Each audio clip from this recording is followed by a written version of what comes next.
It was on August 31st, 2023 when I was going on my lunch break at work and hopped on Twitter only to see that Volition was trending. I feared I knew the reason why, and indeed I was proven correct in my prediction as it was announced effective immediately Volition Inc., the creators of such things as Descent, Saints Row, and Red Faction would be shutting down. Join me today as an outsider looking in at what killed Volition.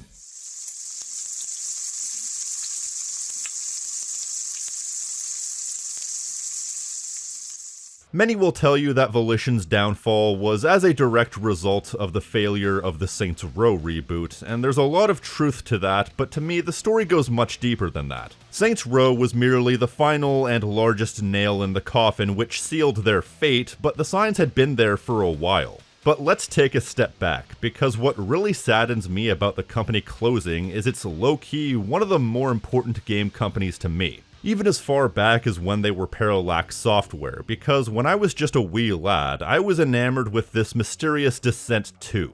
I played that game quite a bit. It wasn't until years later that I realized that it was made by the same company as some of my other favorite games during my high school years. Their resume speaks for itself. You have their lesser-known stuff like The Summoner and The Punisher, the latter of which was an excellent game in its day regardless of what Metacritic will tell you, and even temporarily had an adult-only rating. But most people will know them for Red Faction and Saints Row. Red Faction starting as far back as 2001 and innovating with its environmental alteration geomod technology, and Saints Row being the quirky cousin of Grand Theft Auto that outside of the first game offered a compelling alternative to the more serious and grounded latter-day GTA games. In fact, I would go as far as to say that there was a brief moment in time when Volition was on the short list for greatest game developer operating. I would say it was between 2008 and 2009 when they gave you the 1-2 punch of Saints Row 2 and Red Faction Guerrilla.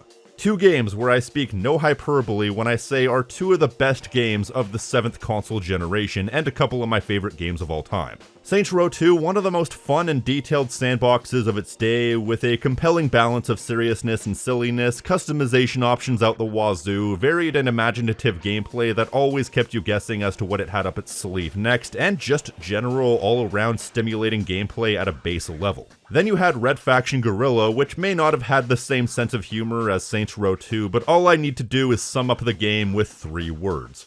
Real-time environmental destruction. Real-time is hyphenated. And while Saints Row the Third may not have been quite as good, it was still up there as far as stupid fun sandboxes go, with imagination and creativity like you couldn't believe. One could argue that the true beginnings of the downfall began with Red Faction Armageddon. I wouldn't necessarily say that, but there is a case to be made. I couldn't tell you if the financial troubles of THQ led Red Faction Armageddon to being a linear shooter, backtracking from being a sandbox game from Guerrilla, because I know that THQ, while being a few years out from declaring bankruptcy, were still in a poor financial position even in 2011, but regardless of your opinion on Armageddon or the reason why it was made the way it was, there's still an undeniable scaling back that took place here, which could have been an indication that they suddenly weren't willing or weren't able to keep up with the quality that they had established as their standard. Does that mean that Armageddon is a bad Red Faction game? Well, that's up to the eye of the beholder to decide. Personally, I wasn't too crazy about it. I found it repetitive, and I found the environmental destruction to get in the way of the linear progression. Perhaps the decision to make it a linear shooter was simply to bring the series back to its roots, but I never really liked the whole taking things back to their roots philosophy, because that always strikes me as a different way of saying when we weren't as good. I'm sure that won't come up later. But still, even though they were scaling back from where they had previously been, that doesn't mean that Armageddon was necessarily bad, and it still held up to the standards of the time as far as presentation and general gameplay sensibilities, so I can't fault it too hard. Although evidently the lukewarm reception and sales led THQ to can the whole series, so maybe that could have been avoided if they kept going in the Guerrilla direction. Even still, if they were to start scaling back and making smaller, more cost-effective games, it wouldn't matter so long as the games they were making were fun, and that's what happened with Saints Row 4. Originally, it was supposed to be nothing more than an expansion to Saints Row III called Enter the Dominatrix, but with THQ on the verge of closing down, the decision was made to essentially take the concept of Enter the Dominatrix and expand it into a full game in order to avoid potential financial disaster between the pending closure of their parent company as well as the next-gen consoles that were on their way, possibly overshadowing the release. So under the leadership of their new parent company Deep Silver, they did just that. Generally, the consensus on Saints Row 4 was that it was a more or less unrecognizable sequel from the previous games tonally, for better or for worse, and the blatant reuse of the exact same map from Saints Row III was inexcusable. And I will agree with most of that, and even I will admit that while I really enjoyed this game on my first playthrough, subsequent playthroughs really haven't done it any favors. And one of the things that really became apparent to me by this point was just how lacking their presentation was. Now, of course, Saints Row had always had a very heavy character customization component to it, and it's hard to have character customization and good graphics at the same time because of how many different models and textures need to be interacting at once. But even by those standards, Saints Row 4 was really lacking visually, presentation-wise, and even performance-wise. And for the record, I'm playing the remaster, so between the gameplay not being as fun as I remember it, the blatant reuse of the same map regardless of context, as well as the lacking presentation, I personally think that Saints Row 4 as a game really hasn't aged well. I still think it's a good, if not great game though. But it still amazes me that Saints Row III came out in 2011 and would essentially be their last big budget original game that was any good, measured up to the industry standards at least to a point, and didn't have some sort of massive gaping asterisk next to it. Red Faction Armageddon is good, but it stripped out the sandbox from the previous entry. Saints Row 4 is good, but it reuses the map from the previous game. And personally, with hindsight being 2020, I believe that Saints Row 4 was the beginning of the end. This is where things started going pear-shaped. Even speaking as someone who generally likes it, because they got away with it. They got away with what is essentially a reskin of Saints Row III. Then the theme of good games with an asterisk continues with Gat Out of Hell. Gat Out of Hell is fine, but once again reuses large chunks of the sandbox map from Saints Row 3, and by 2015, this was getting ridiculous. To be fair, this was merely a standalone expansion, but it's not even a standalone expansion for the game it's getting its map from, and what does it really add? Not a whole hell of a lot, ironically. They added flight mechanics and a more free-form progression system, but otherwise they were really just trying to squeeze every ounce of money they could get out of the Saints Row 3 sandbox in order to seemingly avoid making a proper new game for as long as possible. By this point, the entire company was several years behind the curve in just about every way, and having reused large chunks of things from 3 once again, Gat Out of Hell looked and played decidedly last gen.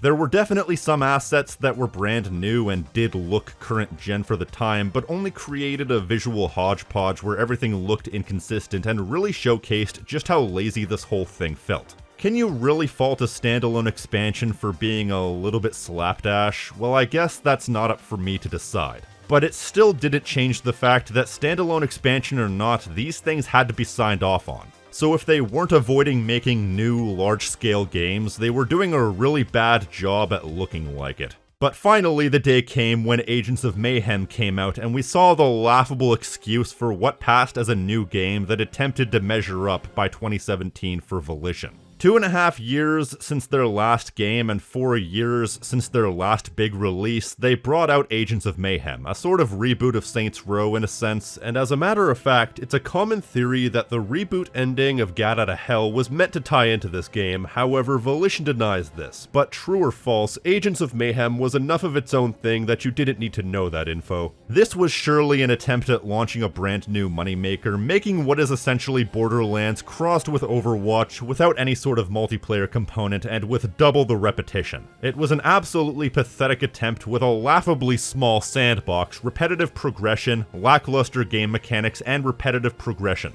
It was a vapid experience, and it was really pathetic to see that this was the best that they could do after spinning their wheels for so long. And did I mention it's repetitive? A game that would take any competent developer a year to crank out, and it would look pokey as a budget title, and yet this was a full release, from what I can remember at least. The presentation was at least somewhat on par for the time. It didn't quite look up to snuff in terms of realism, but everything had a certain aesthetic, like the characters were carved out of clay, and for as small as the sandbox was, it was at least detailed for its size. Though it certainly had quite a number of issues just under the surface, particularly with general gameplay polish. This is where I really started to notice Volition going downhill, because to me it seemed like they were content recycling content or making new content in the most token and half-assed way possible. It came across like they had become completely lazy, and it's almost like Saints Row 4 taught them that they could get away with succeeding while putting in relative minimum effort compared to the rest of the industry. But at least Saints Row 4 had some interesting content that they included in the game, unique levels that parodied other video games, and entirely separate movement mechanics that actually made getting around a joy to do. But once you try and take that same attitude and apply it to games that are just fundamentally not fun to play, the entire bottom falls out of their business strategy. It didn't take a genius to know that this was going to flop, and it did. I remember one time walking into my local GameStop like 3 months after this game came out, and it was the cheapest game I could find in the bargain bin at only $5. Which, to be fair, is probably a good price, but it's far below the bar given the asking price it had at launch. Agents of Mayhem was a joke, and their mediocre attempt at trying something new flopped, forcing layoffs at Volition. But seeing as Agents of Mayhem was their first attempt at anything new since the original Saints Row, somebody obviously took the wrong lessons, much like Hollywood usually does whenever they have an unexpected success. And I'm going to assume that some corporate head either in Volition or more likely their parent company at the time Deep Silver took this as a sign that any new intellectual property was bound for failure. So they needed to keep milking the Saints Row IP. Unfortunately, the entire series was already played out by then. Once you've reached the point of the president fighting aliens in a computer simulation, there's really nowhere to go. Gat Out of Hell was an admirable attempt, but as a standalone expansion, it really didn't light the world on fire. So they were really stuck between a rock and a hard place. The studio as a whole clearly needed another successful game, and Saints Row was the only string to their bow by that point. But Saints Row had basically written itself into a corner. So what did they do? Well, reboot of course, and I'm not saying a Saints Row reboot couldn't have worked, and I will admit I was actually quite looking forward to the reboot, and I found myself excited at the idea that they were still making games in the series. However, what ended up happening was one of the most laughable examples of studio, executive, and publisher hubris that you will see in the gaming industry. Saints Row 2022 was a joke, quite frankly. Completely visually outdated, it looks like a texture pack for Saints Row 3 with an updated lighting engine, laughably lacking in production value with so many things that people had come to expect as default features just not being there, to the point that I saw comparison videos where Grand Theft Auto San Andreas genuinely had more mechanical depth than Saints Row 2022. The gameplay was decidedly last gen at best. It had heaps of graphical and gameplay glitches, and the engine was just not well made. Anybody who can make a game with a wingsuit that feels this janky and unsatisfying deserves to be sent to The Hague.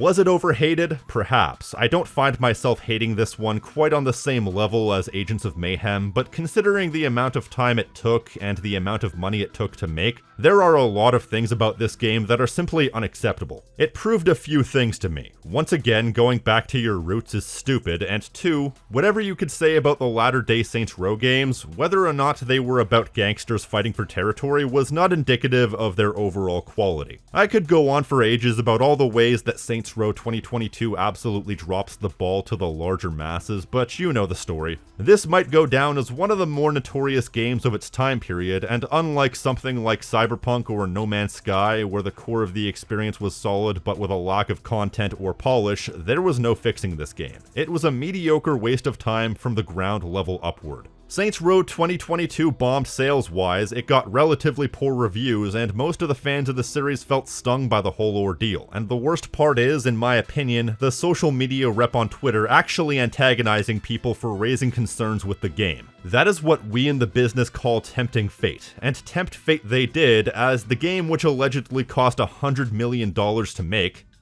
How? lost the company a significant amount of money, and unfortunately they would not get a second chance, or third chance as the case may be, as in November of 2022, as part of a restructuring program, ownership of Volition was transferred from Deep Silver to Gearbox, but whatever was meant to be would not end up happening, as a mere 9 months later, it was announced that as part of larger restructuring plans within Embracer Group, that Volition would be shut down permanently. This news came as an unfortunate twist of fate to me, but it was by no means a shock. The only shocking thing is that it didn't happen sooner. 2 devastating flops in a row totaling tens of millions of dollars lost meant that it was only a matter of time. You can only cost your parent company so much for so long before they lose faith in your ability to turn a profit, especially when losses are as high as this. But regardless, it was still a sad day for the history of gaming. Several classic IP, many fantastic games, and 30 years of history flushed away in an instant. So what exactly happened here? Well, as implied throughout the video, I think the 2 words that come to mind are hubris and laziness. Whether it came down to studio executives or the company principals as a whole, there was a real sense of laziness with their output. As if they decided as a company to coast along on their reputation and brand recognition while putting in as little effort as possible. But they could only get away with that for so long. It's when the time came for them to put up or shut up and make an entirely new creation, their brand appeal had diminished to the point where nobody really cared anymore, and worse yet, they were actively antagonizing their own audience. Even their new creations were still hampered by the problems that had been plaguing the company. It's hard to say whether or not Saints Row as a franchise had the recognizability to have been a heavy hitter in 2022, even if it was one of the best games of the year, but there's no use dealing in hypotheticals here. They didn't have the ambition to keep up with the modern gaming industry in the same way that they did back when Saints Row 2 and Red Faction Guerrilla came out back to back, and once they got to the point where their own hubris and laziness caused them to alienate their own audience, well, they just weren't long for this world at that point. But it's also worth mentioning that perhaps the problems had nothing to do with company laziness per se. Perhaps there were leadership issues which caused things to move along slower and with poorer quality than they should have. Looking at it, there's absolutely no reason that Saints Row 2022 should have taken 4 years and $100 million, and there sure as hell was no reason that Agents of Mayhem needed to take as long as it did. And on that note, I also wonder how the death of THQ played into their eventual downfall. Because while the direction of Saints Row 4 was the recommendation of THQ executives shortly before they went out of business, the eventual game was published under Deep Silver. And if we can pinpoint that as the beginning of the end for them, you gotta wonder if the change in corporate leadership was the reason for all this happening, or if this was going to happen regardless. If hypothetically corporate leadership is to blame, would THQ not going out of business have saved Volition? I don't know for sure if Deep Silver or Volition executives were to blame because I was not part of the company during this whole ordeal, but you gotta admit, where there's smoke, there's fire. So we don't quite know where exactly the issues stemmed from, but the lesson here is, don't bite the hand that feeds you. If your audience expects a certain level of quality, consistently not delivering that means your days are numbered, and then coming across as antagonistic to those who call you out for it only hastens your demise. Even the most complacent of fan bases can only take so much getting jerked around before they decide that enough is enough. Not every company is EA, who still perplexingly makes a profit year after year despite the most backwards business tactics this side of Stalinist Russia. To be honest though, I don't think I'm gonna lose any sleep over Volition's demise because they weren't the same Volition they once were. They were a far cry from being Parallax Software making fun Descent games. They were a far cry from making groundbreaking, boundary-pushing games like Red Faction Guerrilla. They were a shell of their former selves, and so despite how much history they had behind them, I don't think they were a great loss to the modern industry. Besides, anybody worth a damn had already moved on to greener pastures. For example, a while back, Luke Schneider, a former senior developer at Volition who was a lead design architect for Red Faction Guerrilla, got in contact with me and showed me his new game that he's working on called Instruments of Destruction. This isn't a paid plug or anything, but I will say the game shows a lot of promise, and it's definitely the type of thing that somebody who worked on Red Faction Guerrilla should be making. So despite throwing away the legacy, I think the truly talented will land on their feet, and maybe this will teach a lesson to whoever led the studio down this road. Who am I kidding? The gaming industry learns lessons like a cat learns arithmetic. That's all I've got. If you like what I do here and want to support the channel, you can pledge to my Patreon for unique perks and rewards such as early access, Discord benefits, and exclusive content along with these fine folks right here.